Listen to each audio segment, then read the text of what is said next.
نحمده ونصلي ونسلم على رسوله الكريم أما بعد. Rasulullah sallallahu alaihi wasallam bersabda yang artinya,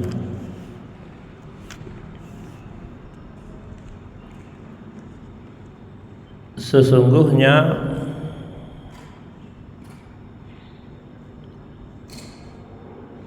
bacaan salat, bacaan Al-Quran di dalam salat, bacaan Al-Quran di dalam salat itu lebih baik daripada bacaannya di luar salat.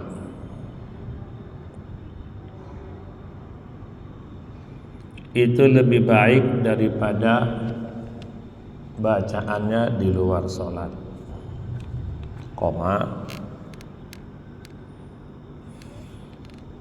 dan bacaan di luar sholat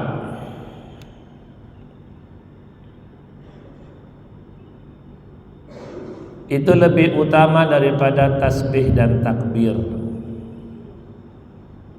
Itu lebih utama daripada bacaan tasbih dan takbir.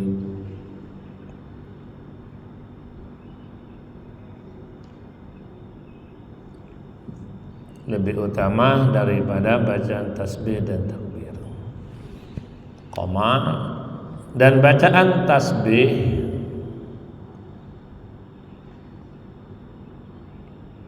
itu lebih utama daripada sedekah.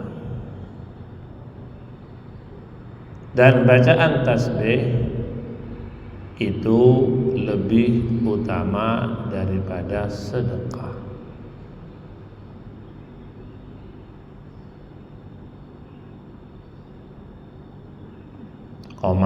Dan sedekah itu lebih utama daripada puasa.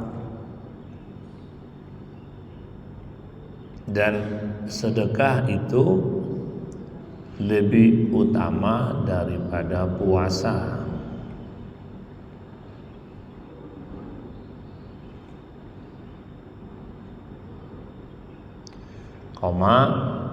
Dan puasa itu adalah junnatun minan nar, perisai daripada api neraka. Dan puasa itu adalah perisai daripada api neraka.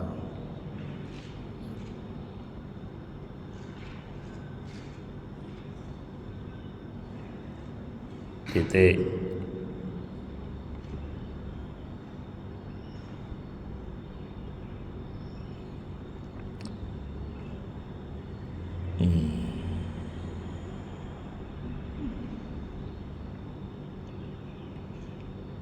Dan di antara manusia yang dimudahkan masuk surga, dan di antara paragraf baru ya, dan di antara manusia yang dimudahkan masuk surga, yang dimudahkan masuk surga, syaratnya adalah menepati janjinya.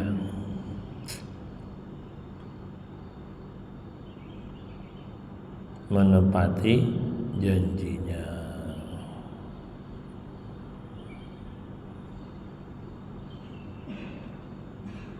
Nah, ini dengar baik-baik Mbak ya. Hidup ini untuk ibadah. Kalau hidup sekedar hidup itu begitu rendah nilainya, karena hewan juga hidup. Tapi kalau untuk ibadah itu mulia, karena semua malaikat beribadah, bahkan orang-orang suci seperti Nabi juga datang untuk ibadah. Maka hidup ini adalah untuk ibadah.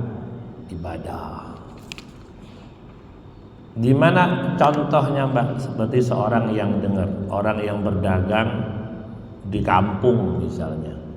Di kampung itu toko tidak banyak, 1-2 saja. Ya.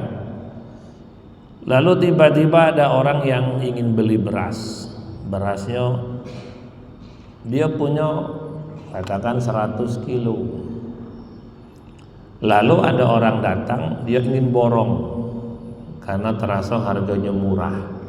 Pak, aku borong ya. Oh, enggak bisa Pak, Bapak hanya boleh beli 5 kilo saja. 5 kilo.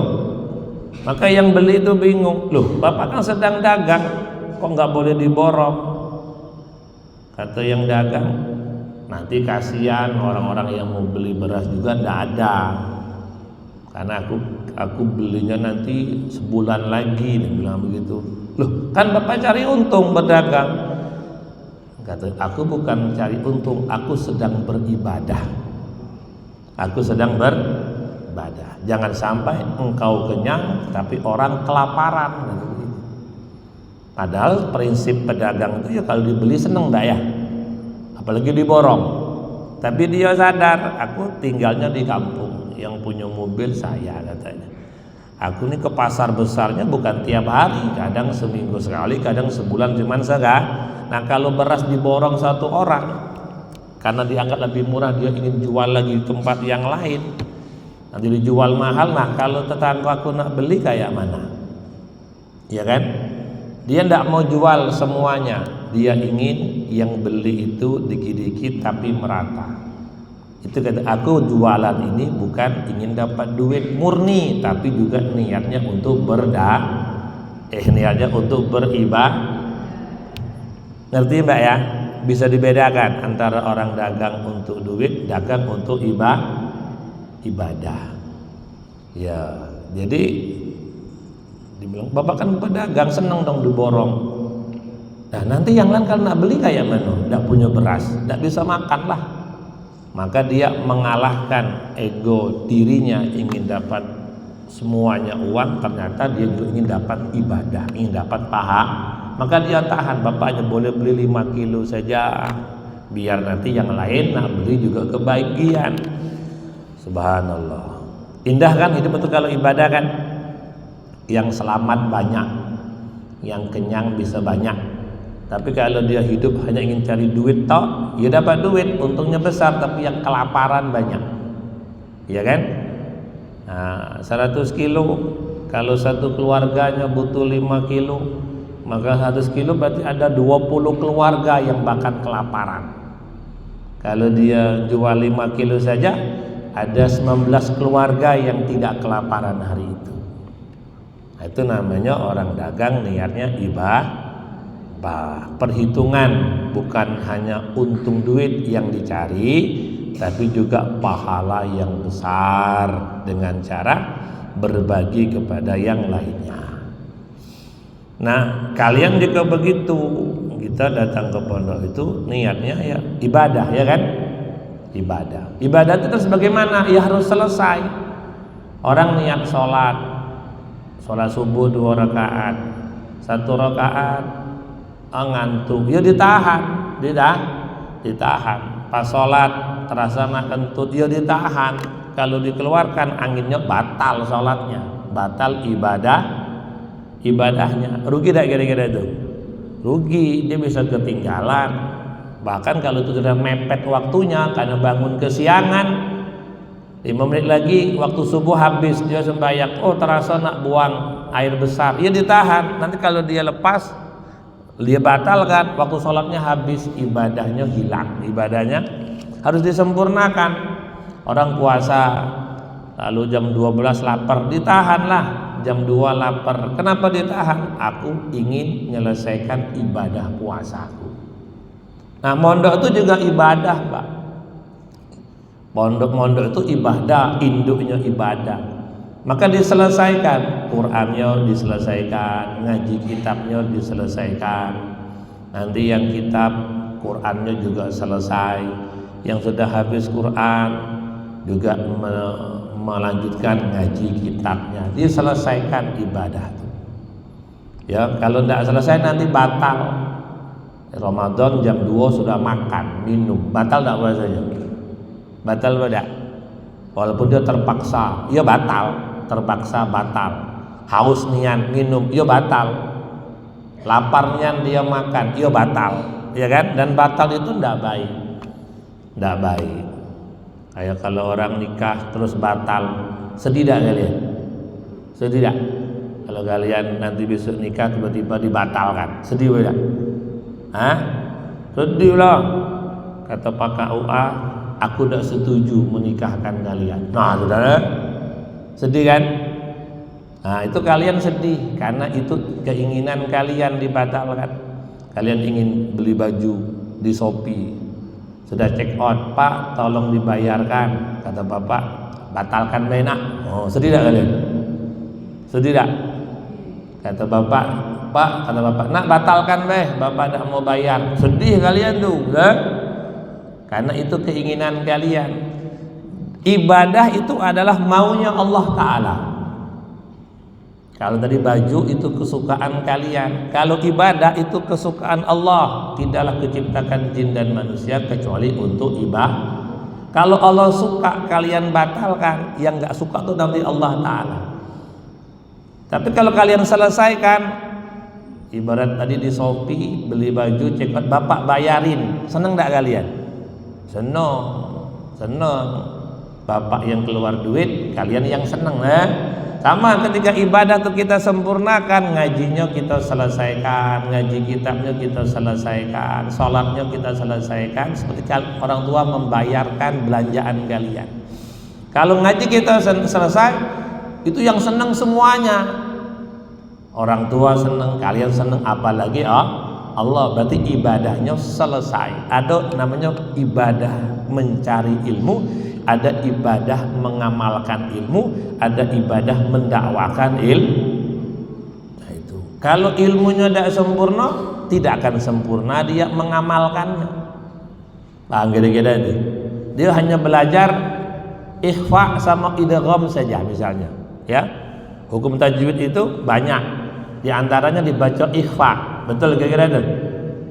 Ketemu huruf 15, nun mati tapi ketemu huruf 15. Ada yang kedua adalah idgham.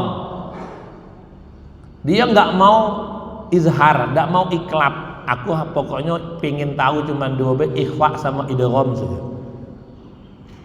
Aku nggak mau izhar, aku nggak mau iklab. Ketika dia baca Quran pasti ketemu iklab dah. Ketemu bacaan izhar dah. Pokoknya aku baca ikhfa semua, berdosa atau berpahala. Aku tidak tahu bacaan izhar itu, aku tahunya ikhfa sama itu. Ketika dia baca Quran karena ilmunya tidak sempurna, tidak selesai, ia berdosa. Iya beda. Iya, jadi ternyata cukupnya ilmu tajwid dipahami nanti ketika dia mengamalkan Al-Quran dengan cara membacanya betul. Ketika izhar dapat pahala, bacanya iklab dapat pahala. Bukan sekedar baca dapat pahala, kayak orang kerja dapat duit, ntar dulu kerjanya betul apa tidak. Kalau salah malah dipecat. Ya kira-kira itu. Aku buat kue pasti laku, ntar dulu enak apa tidak. Kalau udah enak tidak laku, ya kan? Kalau enak laku, ya beda. Nah, membaca Quran tidak serta-merta berpahala. Bahkan di Quran sendiri kan di hadis Nabi ada kalanya orang baca Quran, Quran mengutuk dia. Loh kok bisa? Iya, dia baca ayat ala laknatullahi alal kadhibin. Ingatlah laknat Allah menimpa orang yang berbohong, sedangkan dia berbohong. Misionaris itu baca Quran untuk memurtadkan orang Islam. Wahai orang-orang yang beriman, bertakwalah kepada Allah. Dia sendiri tidak beriman, tidak kan? Dia membaca ayat untuk menyelakakan diri dia sendiri. Nah, maka harus selesai ilmu tajwidnya biar nanti ketika baca Quran 30 juz full pahalanya. Kalau dia hanya aku ingin iklab baik, yang lain tidak mau, semua dibaca iklab, Ayo, bukan berpahala lah, malah berdosa. Ngerti itu, Mbak? Nah, hidup ini penting sekali, menyelesaikan Qur'annya, menyelesaikan ilmu alimnya. Karena hidup ini amanah dari Allah. Amanah dari Allah. Kalau nanti kita tidak cukup ilmu Qur'annya, tidak cukup ilmu hadisnya, nggak cukup ilmu fikihnya, tuh nanti ibadahnya bisa rusak. Bisa apa? Rusak. Orang pergi haji punya duit, orang pergi umroh punya duit, tapi tidak mau belajar rukun umroh apa, sunnah umroh apa, yang batalkan umroh apa. Ya dia berangkat, tapi tidak mendapatkan pahala karena ilmunya tidak cukup. Ngerti dah? Ibarat mobil itu bannya harus 4. Nah, kalau aku pakai bannya 3 lah, ya tidak bisa jalan lah mobil itu. Kalau dipakai bisa kecelakaan. 4-4-nya harus ada dan jangan rusak. Kalau mobil cuma 3 ban, apa cuma 2 juga? Ya tidak bisa lah. Jangankan yang jauh, yang dekat tidak sampai naik mobil tuh, malah mobilnya rusak. Kenapa? Cuma 2 bannya, yang 2-nya bocor, rusak tak mobil itu? Jadi balak tak kira-kira? Jadi balak Pak. Apalagi dengarkan orang naik mobil ngebut, tiba-tiba bannya pecah meledak. Kira-kira bisa mati tak orang itu? Terguling Pak, karena bannya pecah sih kok dia ngebut. Hidup ini ngebut Pak. Hidup ini ngebut. Ban itu seperti ilmu. Kalau ilmunya tidak cukup bisa salah semua. Kita ngomong salah, diem juga salah, ya kan? Kalau diem sangka buruk, kalau ngomong ngejek, wah salah semua, salah kan? Kalau dia diem sangka buruk, kalau dia ngomong ngejek, nah tuh ngeri Pak. Kalau orang itu nanti imannya lemah, ilmunya tanggung, jadi salah. Diem salah, ngomong juga salah, ngerusak akhirat. Kalau dia nanti imannya betul, ilmunya cukup, diemnya betul, ngomongnya betul. Apa diem yang betul? Diemnya ngapa dia diam? Sedang mengingat kebesaran Allah.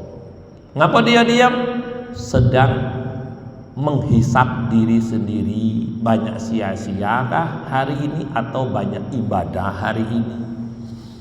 Nabi bilang dak, tafakkaru sa'atin khairum min ibadati sab'ina sana. Diam memikirkan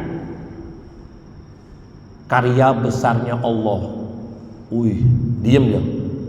Tapi dia mikir langit tuh hebat kali Allah nyiptakannya. Tanpa ada tiang penyanggahnya, besar, kokoh pula. Kata Nabi, yang berpikir seperti itu sebentar itu lebih baik daripada orang yang sujud selama 70 tahun. Orang yang sholat, rukuk, sujud 70 tahun tanpa dosa, tanpa riak. Pokoknya makbul. Lama enggak 70 tahun sembahyang? Lama enggak? Lama apa sebentar? 70 tahun ibadah tanpa riak. Itu pahala besar. Tapi sesungguhnya diam dengan merenungkan karya besarnya Allah menciptakan alam semesta begitu serba ajaib, terkagum-kagum dengan Allah karena ciptaannya. Nengok pelangi, kok bisa ada pelangi? Siapa yang ngecat gitu kan? Kok bisa melingkarnya pun elok, tidak ada. Kalau kita gambar ayam bentuk unta, ya kan? Tengok anak SD kelas 3 suruh gambar ayam bentuknya dinosaurus, gambar dinosaurus bentuknya cacing, cacing, tidak mirip sama sekali kan? Bentuk segitiga gambar segi 4, bentuk segi 4 bentuknya 0 kan? Allah tuh gambar apa tuh? Gambar pelangi itu seperti bola dibelah 2, presisi, pas dak kiri kanannya? Pas benar kalau pelangi itu Mbak, suruh gitu. Kalian melihat itu ingat Allah. Tabarakallah ahsanul khaliqin, maha suci Allah yang begitu hebat menciptakan. Di hatinya ngomong seperti itu tuh lebih mulia daripada ibadah 70 tahun tanpa riya. Subhanallah, berarti ikhlas. Itu kalau dia punya ilmu yang cukup, diamnya saja melahirkan pahala. Kalau dia ngomongnya ayo taat kepada Allah, ayo sholat berjamaah, ayo bangun tahajud. Di Quran gitu kan? Yang Ya bunayya la tusyrik billah inna syirka la zulmun azim. Qala ya bunayya la tusyrik billah. Surat Luqman di Quran. Juz berapa? 22. Luqman itu bukan nabi katanya, orang soleh, tapi kata-katanya oleh Allah diucapkan ketika Luqman berkata kepada anaknya, wahai anakku yang tersayang, la tusyrik billah, jangan sekutukan Allah karena itu kezaliman yang besar. Ya bunayya wa'mur bil ma'ruf wa nahy 'anil munkar wasbir 'ala ma asabak, kata Luqman, wahai anakku tercinta, suruh orang berbuat baik, cegah dari kemungkaran, dan sabar atas apa yang menimpa engkau, karena itu sabar perkara yang diutamakan. Luqman itu dipuji oleh Allah karena kalau ngomong dia menasehatin gitu, Bang. Kalau dia ngomong itu ngajak baik kepada Allah. Kalau dia ngomong supaya anaknya tidak bermaksiat kepada Allah. Kalau dia ngomong itu ngajak baik dan mencegah kemungkaran. Keren pada itu. Nasihatnya Luqman kepada anaknya. Kalau bahasanya Nabi menasihati, maklum kita. Ini dia bukan nabi, tapi suka kalau ngomong nasihat, kalau ngomong kebaikan, itu kata-katanya dikekalkan di Al-Quran, akan kita baca sampai hari kiamat. Keren kan kalau kalian punya karya, kalian punya masakan, di pondok diakui, ikut lomba di kota Jambi menang, kata Pak Wali Kota enak, kan? Lalu kue yang sama dilombakan di provinsi, kata Pak Gubernur menang dia nih, rasa kuenya enak, senang enggak kalian? Lalu lomba satu Sumatera dari Aceh sampai Lampung, menang lagi. Gubernur ngakui semua orang, wih enak. Lomba lagi tingkat nasional, wih makanan kalian tuh diakui oleh negara. Negara mengakui enak nian. Senang enggak kalian? Bangga enggak kalian? Apalagi lomba internasional, ternyata menang mulu, wih, kan? Kayak lomba MTQ, teruji suaranya terbaik ketika dilombakan dengan 20 negara, juara satu pula. Alumni mana? Umatul bin Al Hasanah, wih keren deh. Langsung pondoknya terbang, karena teruji tingkat internasional, tingkat tingkat dunia menang, wah itu nilainya luar biasa. Nah ini Sayyidina Luqman kata-katanya yang menukil langsung Allah. Kalau Allah yang menukil itu lombanya dunia akhirat. Misalnya ada MTQ tingkat akhirat, keren gak kira-kira Pak? Wah itu kan simaan tingkat pemenang tahfiz Quran tercepat dunia akhirat. Wah itu ya. Wah lucu deh. Bukan tingkat kecamatan tapi tingkat dunia dan akhirat. Wah keren banget, keren Pak? Keren banget, mulia sekali, tinggi mulianya. Nah Allah Ta'ala itu menyebutkan cerita Luqman ngomong sama anaknya. Apa di antara katanya? La tusyrik billah, wahai anakku jangan sekutukan Allah. Allah tuh kayak copy paste, mengfotokopi, di fotokopi ya Pak, di copy paste, disalin, tempelkan di Quran. Keren ya. Berarti Luqman tuh kata-katanya Allah sukai, maka Allah cantumkan di kitabnya. Nah, itu bilang kalau ngomong nasihat, kalau ngomong ilmu, kalau ngomong nasihat, itu bisa begitu karena punya ilmu kan. Paham kira-kira itu Mbak? Nah kita tuh gitu Mbak, hidup kita tuh bukan sekedar hidup, mondok tuh sampai selesai, biar nanti kita setelah kita selesai semua kegiatannya jadi ibadah. Siapa yang di belakang yang tidur tuh Mbak, bangunkan Mbak. Waduh. Nah, pas dibangunkan diam baik, rupanya innalillahi wa inna ilaihi raji'un. Ngeri tak kira-kira? Bangunkan, Mbak, bangun. Nah, tidak ada suaranya, dicek napasnya, lah stop. Hati-hati Mbak. Masalah napas dan jantung mengingatkan tentang baiknya Allah ya Mbak ya. Ternyata memang Allah tuh maha baik, maha sayang. Ngapa Pak Ustadz? Buktinya apa Pak Ustadz? Allah banyaklah buktinya. Lihat tuh orang itu tidak sembahyang, jantungnya masih berdenyut tak? Ada orang tuh merampok, jantungnya masih berdenyut dah. Baik dah Allah Ta'ala. Wah, Mak, kalau kalian ingin tahu harga penyakit jantung, datang ke rumah sakit. Tanpa BPJS sehari bisa 10 juta, sebetulnya Pak. Jantungnya bermasalah, mahal Pak. Jantungnya bermasalah, dia ada jantung tuh ada lubang-lubang, ada yang buntu, lubang tuh. Lumpuh itu kalau lubangnya buntu sakit dada itu Pak.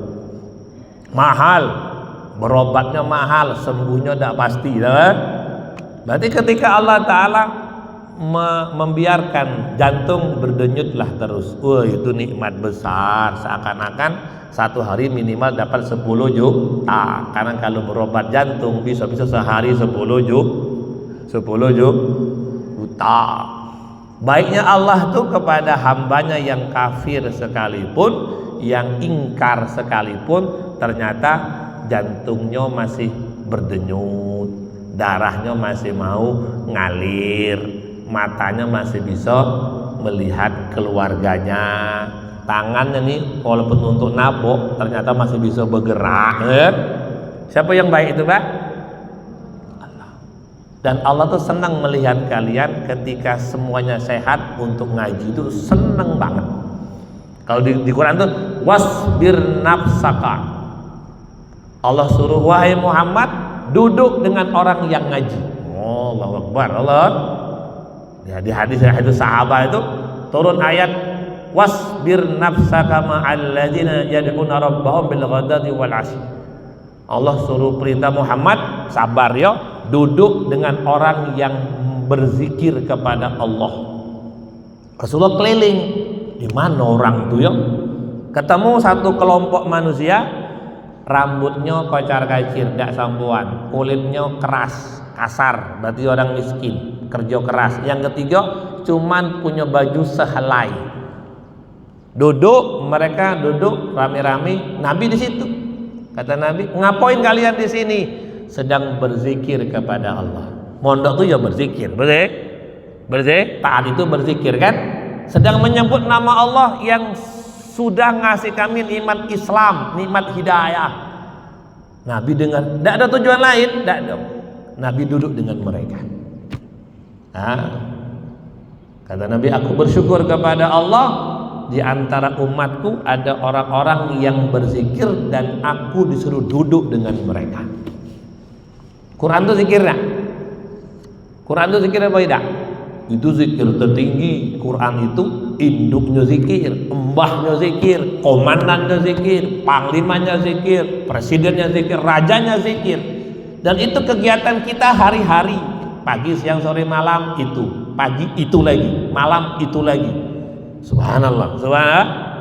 Kalau Nabi sekarang ada bersama kita, dia ikut mondok, ikut berzikir, ikut halaqah Quran. Kata alim ulama, ini dalil bahwasanya mereka yang sibuk dengan ngaji Al-Quran, ngaji kitab, besok di hari kiamat dicari Rasulullah. Dicari Rasul, bukan mencari, dicari Rasulullah. Di Quran Allah nyuruh Muhammad SAW duduk, cari mereka, sabar dengan mereka. Maka rugi mereka yang tidak mendapatkan nikmat ngaji, nikmat, ruginya besar Pak. Kehilangan Rasulullah, kehilangan Rasul. Kalau di dunia ada majelis kumpul-kumpul, ada kumpul-kumpul yang ngapal Quran, ada kumpul-kumpul yang lainnya, ada 1000 perkumpulan. Mantap. 1000 apa?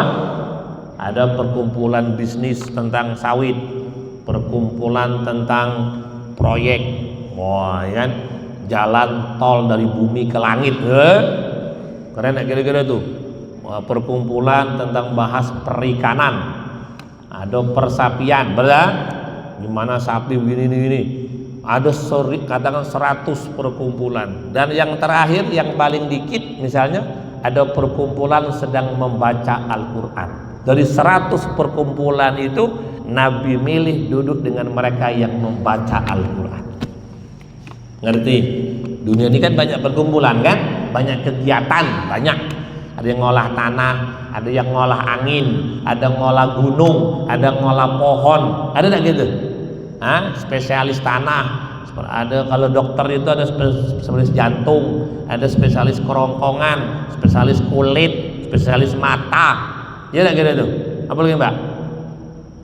Spesialis penyakit saraf. Banyak tuh, dari semua yang ada kegiatan di dunia ini macam-macam bagus, tapi ternyata kalau Nabi muncul sekarang dia mencari halaqah Quran.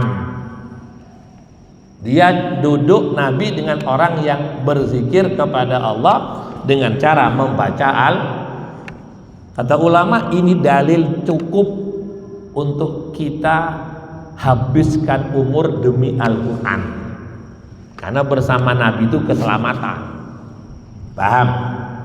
Dan tidak bersama Nabi itu kebinasaan, karena besok di hari kiamat itu Rasulullah orang pertama yang bisa meredakan marahnya Allah. Nabi Adam tidak berani. Nabi Musa ngomong sama Allah Ta'ala, segerakan sidang mahkamah akhirat, tidak berani. Nabi Ibrahim sebagai bapaknya para nabi, karena anaknya nabi, cucunya nabi, banyak yang kenabiannya. Ibrahim, engkau jumpai Allah, aku tidak berani. Nabi Isa, engkau kan dijuluki anak Tuhan, karena itulah tidak berani nemui Allah. Allah difitnah punya anak, aku pula dianggap anaknya. Itu Nabi Isa tidak berani jumpa Allah, dah malu aku mah. Ada aku punya umat ini sembarangan masuk Allah beranak, aku pula yang dituduh anak Tuhan, malu, malu, Mbak. Kayak kalian digosipin, aduh Mbak si Anu pacarnya Kak Adun, malu gak gitu? Malu dah? Naksir sama Kak Taki, malu, muka itu langsung rata, waduh, asing gitu kan? Itu nabi-nabi terdiam di mahkamah akhirat, diam. Terakhir, alaika bi Rasulillah sallallahu alaihi wasallam, berbondong-bondong ke nabi yang paling terakhir, ke Rasulullah sallallahu alaihi wasallam. Wahai Rasulullah Muhammad, datanglah ke Allah. Kata Nabi, analaha, memang aku orang yang bisa.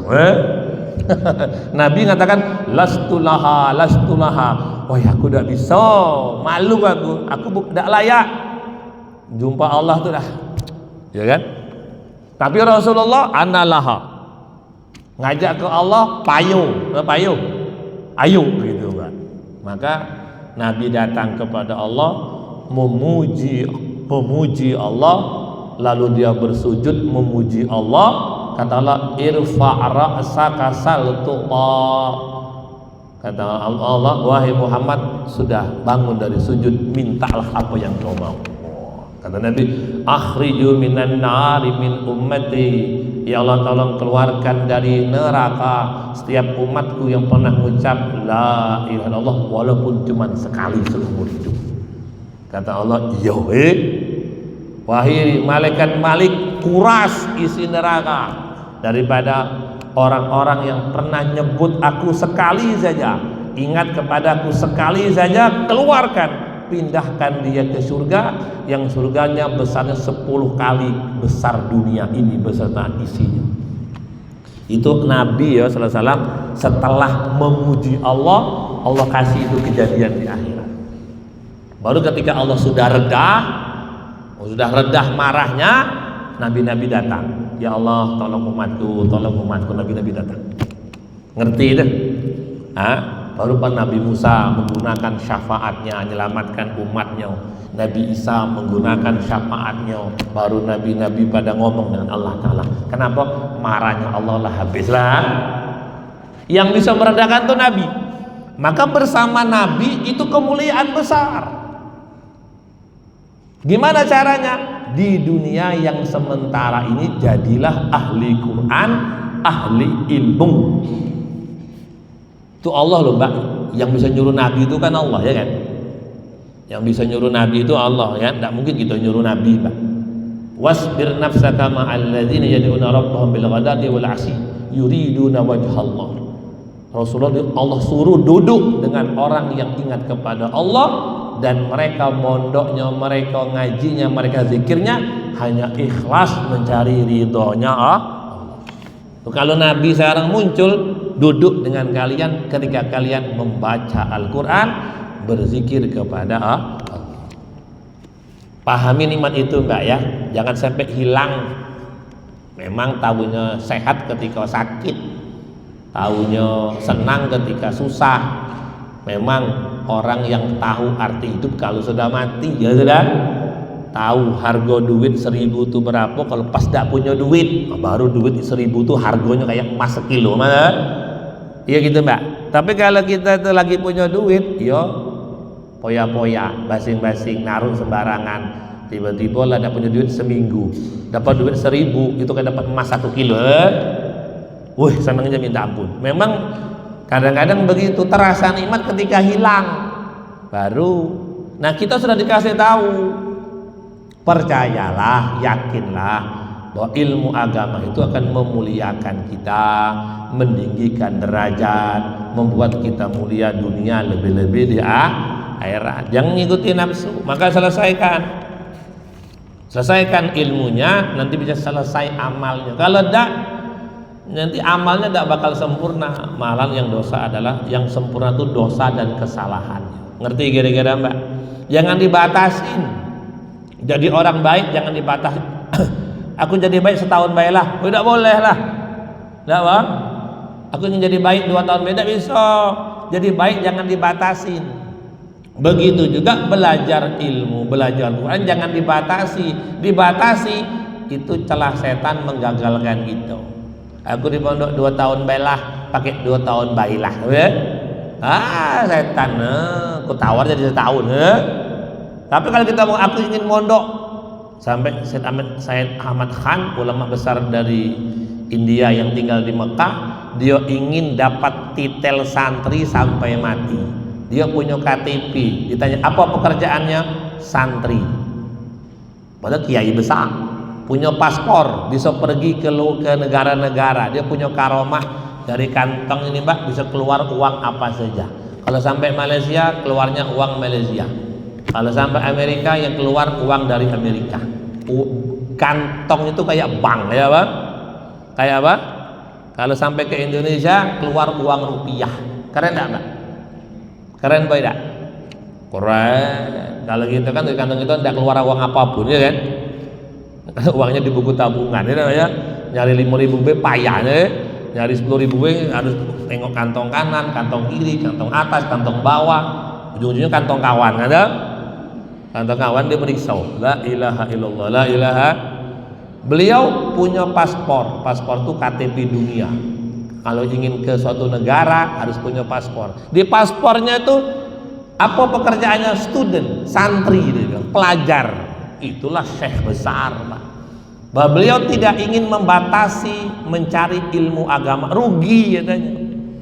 Rugi Pak. Padahal ilmunya sudah banyaknya ilmunya.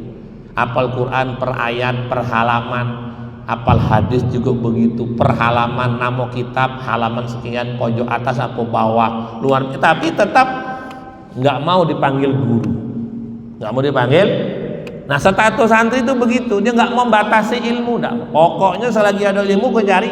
Belum selesai, aku belum selesai juga. Dia belum selesai, dah selesai pun tetap mencari ilmu agama. Jangan dibatasi Mbak ya, itu kerugian Pak. Aku ingin hafal Quran 2 tahun baiklah, 3 tahun baiklah. Itu namanya membatasi kebaikan. Tidak boleh kebaikan dibatasi, tidak boleh. Aku ingin baik setahun baiklah, tidak boleh. Tidak boleh. Kebaikan itu tanpa batas, bisa tembus kepada surga. Jadi Nabi mengatakan bahwasanya membaca, kalau orang puasa ikhlas, puasanya itu menjadi jarak antara dia dan neraka. Kalau orang puasa enggak ya, sunnah ataupun fardu, minimal puasanya itu membuat dia jauh dari neraka. Keren Pak Ida? Keren kan? Neraka itu penjara. Jauh dari penjara itu penting, apalagi penjara akhirat. Jangan sampai dekat, apalagi masuk, ngeri ya. Ngeri Pak. Terus yang lebih tinggi dari puasa sedekah. Nah mula sedekah itu lebih tinggi daripada puasa. Ya, kalau dimisalkan puasa itu membuat kita di neraka jadi 1 kilometer jaraknya. Kalau sedekah menjadi 2 kilometer, tambah jauh dari neraka, berarti dekat dengan surga. Ini neraka, ini surga. Kalau kita menjauh dari neraka, dekat ke surga. Jauh dari surga, dekat ke neraka berarti. Ya dah. Nah, sedangkan sedekah itu lebih utama daripada puasa. Berarti lebih cepat menjauhkan dari neraka. Terus tasbih dan takbir, bacaan subhanallah, Allahu Akbar, itu lebih baik daripada sedekah. Berarti tasbih itu menjauhkan kita dari neraka seakan-akan 3 kilometer. Oh, jauh tak kira-kira? Yang pertama, terus qiraatul Quran, membaca Al-Quran di kelas, di majelis, itu lebih utama daripada tasbih subhanallah Allahu Akbar. Kita ke neraka jaraknya 4 kilometer jaraknya. 4 kilo. Terus kalau sedang sholat, baca Al-Quran, baca Fatihah, baca surat, baca Al-Baqarah, Ali Imran, tahajudnya panjang, duha dewek disempurnakan, ada tahajud jam 2 dia panjang-panjang. Bacaan Quran di sholat itu lebih utama daripada di luar sholat, lebih utama daripada zikir, lebih utama daripada sedekah, lebih utama daripada puasa. Artinya dia dengan neraka jauh niat dan dengan surga dekat niat. Ngerti itu Mbak? Itu sekarang yang sedang kalian lakukan itu, subhanallah, ternyata sedang menjauhkan diri daripada neraka sejauh-jauhnya dan mendekatkan diri ke surga sedekat-dekat. Siapa yang tidak suka? Setan. Siapa yang tidak suka? Nafsu. Apa yang tidak suka? Karakter buruk. Paham kira-kira itu? Maka jangan sampai kita terpengaruh oleh bisikan setan atau nafsu yang akhirnya tidak selesai. Kalau tidak selesai, memang dia bebas, tidak ngaji lagi, tidak pakai hijab lagi. Dengan cowok terasa suami dewe, sudah, acau la ilaha illallah, la ilaha. Iya kan? Nah, tidak bisa dibayangkan kejadian di akhirat, entah kenapa nih begitu kan. Maka syukur kepada Allah, kalian di pondok semuanya dikerjakan. Puasa iyo, sedekah kadang-kadang iyo, mana? Mau kasih mana dia? Ngasih apa? Teachers Day, hari guru, hari ya. Tak kira cuma dapat man ana kan? Man ana, ternyata dapat kue juga Kukira guru-guru TK saja yang dapat kue, dapat buket, dapat kue tar, buket. Aku kira Ustaz cuma dapat man ana mana? Ternyata dapat. Alhamdulillah. Iuran sampai 2.000, terima kasih Pak. Nah di pondok kita semuanya ternyata puasa iyo, bersedekah iyo, bertasbih tiap hari, baca Quran, banyak niat, sembahyang dengan Quran iyo. Ini kalau kalian pahami, minimal kita sudah selamat di akhirat. Ngerti itu Mbak?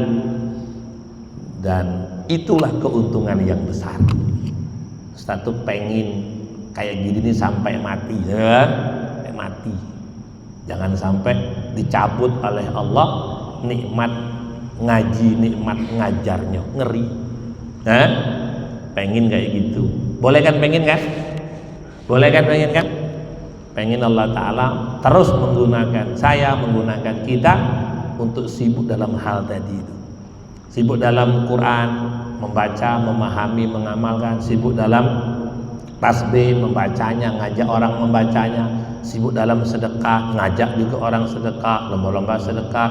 Sibuk dalam puasa, sampai kita balik jumpa dengan Allah. Mohon kemuliaan Allahumma amin. Ya, kita jangan lupa